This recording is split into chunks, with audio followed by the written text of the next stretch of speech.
Aisha, I never noticed she was a man. I never did. I believe that our education, like such as in South Africa and the Iraq, everywhere like such as.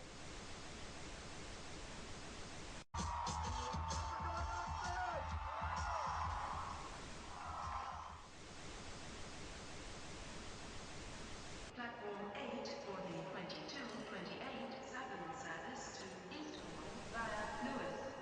Please join the front 2 coach. One option, placing a tracking microchip under a service member's skin. Former Special Operations Officer. And if you hear the shouting, it's a group of demonstrators who've come. 9/11 was an inside job.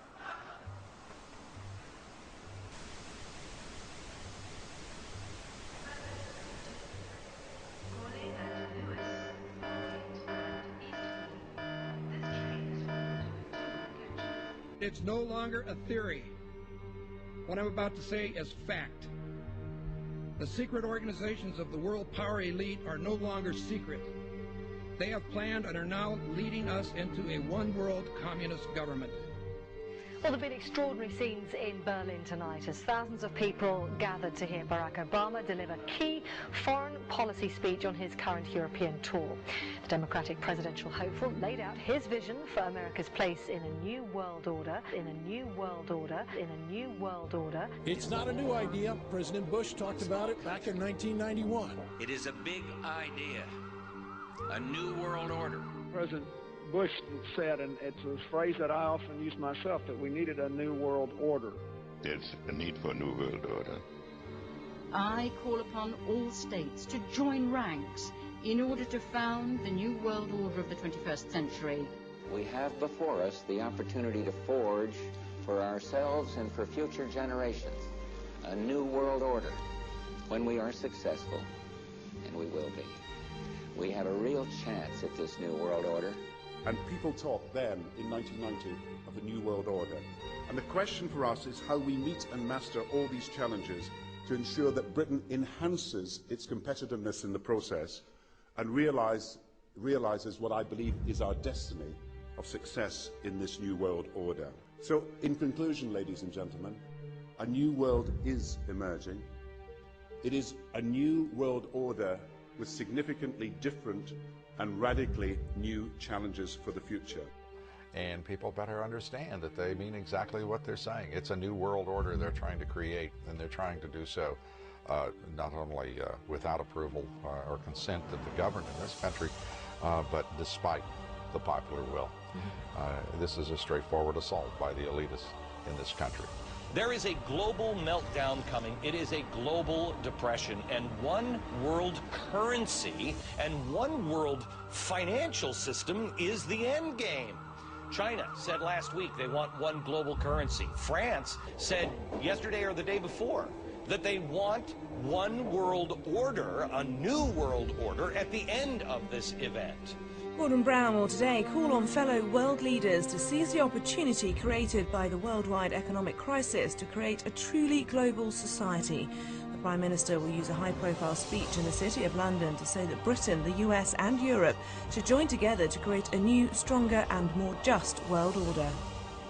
This engineered collapse is there as a massive problem for which you offer the solution, and the solutions are the infrastructure we've been predicting all this time, including the World Central Bank. The goal of this manipulation, and has been for a very long time, is to get the world population to see as a good idea, or the only option in given circumstances that are manipulated into place, the creation of a one-world government, a world central bank which would administer all financial transactions on the planet, a world currency, and a microchipped population linked to a global computer. The wealthy elite who have the money and the power know that if they can create a one world global social system, that they can control the central authority.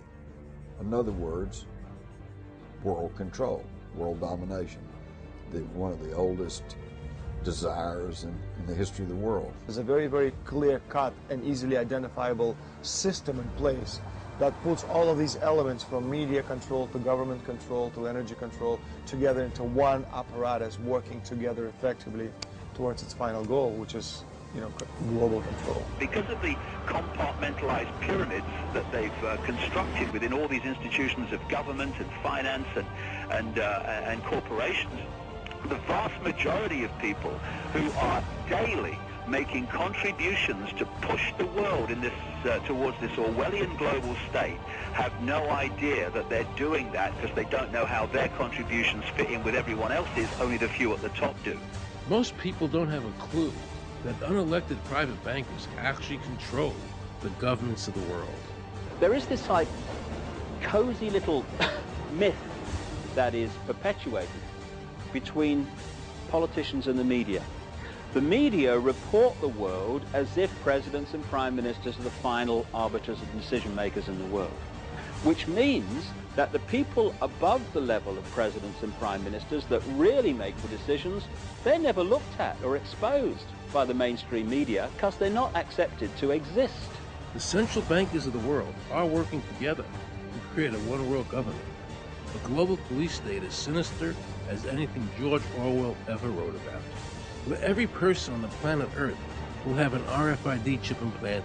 It is the first implantable microchip for humans that has multiple security, financial, and healthcare applications. More than 100 law enforcement officials in Mexico are having microchips implanted in their arms. The chips allow a person to be scanned, sort of like a cereal box at the supermarket.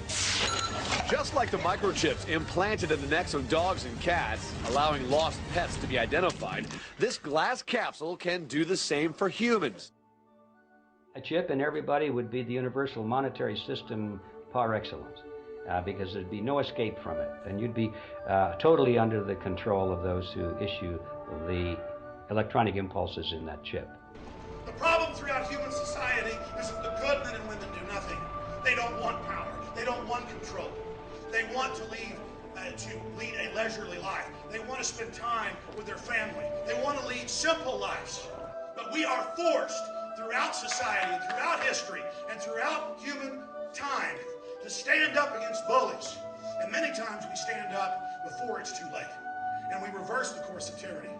But more often than not, we don't stand up in time, and horrible things have to happen first, so decadent societies learn why liberty and freedom is so precious.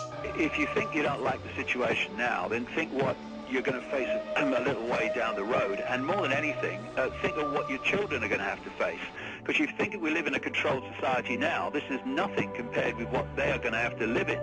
So in terms of parents who are listening to this information, I would say this: go and look your children in the eyes and tell them that you can't be bothered, or you're too frightened to do anything about it. You're too frightened to get involved, too frightened to get involved in being another conduit for getting this information further and further expanded into the public mind, that you're too frightened to get together with others to stop cooperating with this system and to not be intimidated into coming into line, which is a bit like coming into line in a concentration camp and thinking it'll be okay.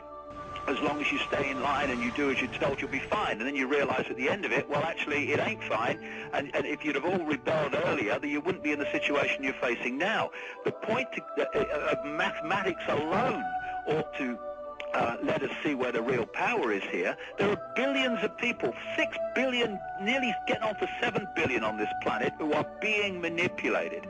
There are, in full knowledge of what they're doing, a relative handful of those who are doing the manipulating to the end that we're talking about. They think they've beaten us. They think that they're going to have their way with us. And I'm here to tell them they're not going to have their way with us. We are going to defeat them. You guys aren't going to be able to get away with your New World Order, sir. Talk about Bill. You know what New World Order is. You will never get a New World Order. Never. National sovereignty will prevail. The New World Order is going down, sir. You can laugh. Wake up, people. Wake up. Research the New World Order. This is important. Look it up. Investigate it. Your New World Order will fall.